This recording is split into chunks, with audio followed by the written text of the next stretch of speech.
how do you take, or have you taken your real life character and putting that into Zach's role, or reverse? That's actually a really good question. No one's ever asked that, but it's actually a very funny story. After season 1 of Sisters, Tyler called me and he was just like, okay, I want to take this character somewhere. Where do you see it going? And I told him, I said, I want to play a character that has redeeming qualities. Zach was a bad boy dealing with recidivism, but there wasn't a lot going on with his character because his character was supposed to just be an ancillary character to his sister. But I said, I represent a demographic that doesn't get a chance to tell that story. So I want to see him go from recidivism to having a family and open up his own business and owning property. And Tyler said, that's going to take a lot in 2 seasons. I got you.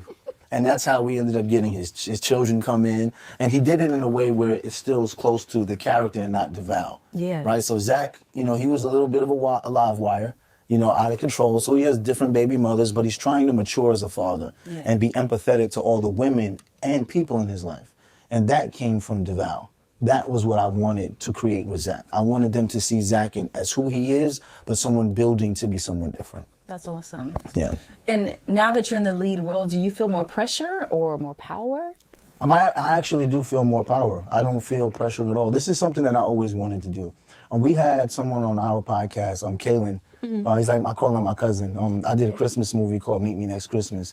And he was like, I don't have imposter syndrome. When things happen to me, I know it's because I work for it and I belong here.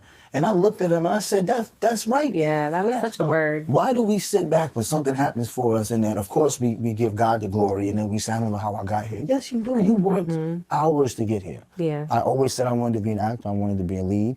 And when Tyler gave me the opportunity, I was ready for it.